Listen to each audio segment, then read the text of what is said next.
Hello friends, ఈరోజు మీరు Videocon colour టీవీలో రెయిన్బో కలర్స్ రావటం, ఐసీ బాగానే ఉంటుంది, పిక్చర్ మాత్రం రాదు. దాన్ని ఎలా రిపేర్ చేయాలో చూద్దాం.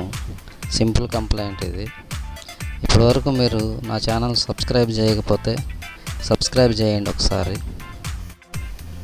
ఈ టీవీలో ఐసీ బాగానే ఉంది, అయితే చాలా వాటిలో ఐసీ పోయిందనుకొని ఐసీ మారుస్తుంటారు. కొన్ని టీవీల్లో ఐసీ పోవచ్చు, ఇందులో మాత్రం ఐసీ పోలేదు. ఐసీ పోకుండా మరి ఎందుకు రెయిన్బో కలర్ వస్తుందనేది చూద్దాం. ఈ ఎల్ఓటి పక్కన ఒక 2 రెసిస్టర్స్లు ఉంటాయి. ఆ 2 రెసిస్టర్లో నెగిటివ్ సప్లై వెళ్ళే రెసిస్టరు పాడైపోయింది, అంటే నల్లగా మాడిపోయింది. ఓమ్స్ కూడా హై ఓమ్స్ అయిపోయింది. తతిమా అన్నీ బాగున్నాయి, స్పేర్స్ అన్నీ బాగున్నాయి, అన్నీ చెక్ చేసినా కూడా అన్నీ బాగున్నాయి. నెగిటివ్ వోల్టేజ్ రావట్లేదు. ఈ రెసిస్టెన్స్ నల్లగా అయిపోయింది, చూసారా? ఇది తీసేసి వేరే రెసిస్టర్ కనుక వేస్తే పిక్చర్ వచ్చేస్తుంది. ఇది R403. ఇక్కడ రెసిస్టర్ తీసేసాను, మళ్ళీ వేరేది వేసి ఒకసారి టెస్ట్ చేద్దాము.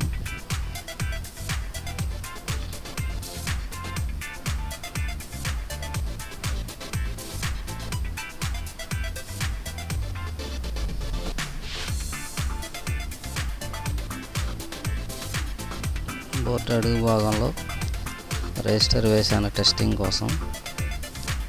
చూడండి, అది ఆ ప్లేస్, అది ఎల్ఓటి కింద ఉంటుంది ఒక కార్నర్లో. వేరే కిట్లో తీసేసి మంచి రెజిస్టర్లు వస్తాయి, పాత వాటిలో మంచివి వస్తాయి. ఆ రెజిస్టర్లు తీసివేసాను.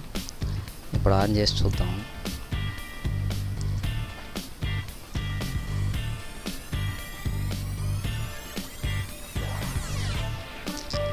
ప్రస్తుతం స్టాండ్ బైలో ఉంది టీవీ. స్టాండ్ బై రిలీజ్ చేద్దాం. స్టాండ్ బై రిలీజ్ చేసిన తర్వాత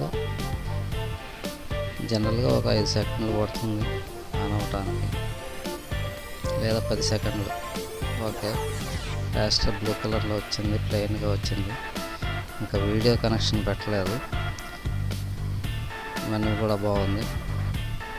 కాబట్టి రెజిస్టర్ పోతే కూడా రెయిన్బో రెజిస్టర్ వస్తుందని తెలుస్తుంది. కొన్ని టీవీల్లో అలా కూడా రావచ్చు. ఒకసారి చెక్ చేయండి మీరు కూడా. రెజిస్టర్లు పోతున్నాయో లేదో, పోయినాయో లేదో చూడండి. ఇప్పుడు వీడియో కనెక్షన్ పెడదాం.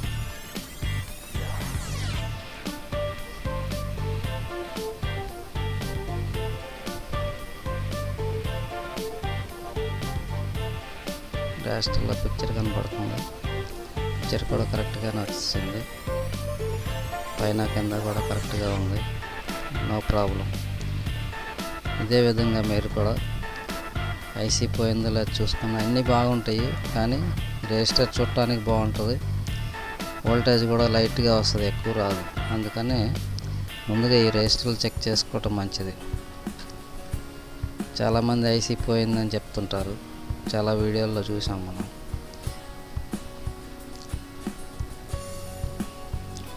వాటి పక్కన వేసాను రెజిస్టరు. ఒకసారి వోల్టేజ్ చూద్దాం. నెగిటివ్కి నెగిటివ్ ప్రాబ్ ఇచ్చేసి పాజిటివ్ పెట్టి చూద్దాం. 16 వోల్ట్స్ వస్తుంది. నెగిటివ్ కూడా 16 వోల్ట్సే వస్తుంది, 15 కానీ 16 కానీ వస్తుంది. కాబట్టి మీరు కూడా రెజిస్టర్లు చెక్ చేసి ఒకసారి నెక్స్ట్ అప్పుడు ఐసీ మార్చాలా లేదనేది చూసుకోండి. ఫ్రెండ్స్, ఈ ఛానల్ తప్పకుండా సబ్స్క్రైబ్ చేయండి. Thank you.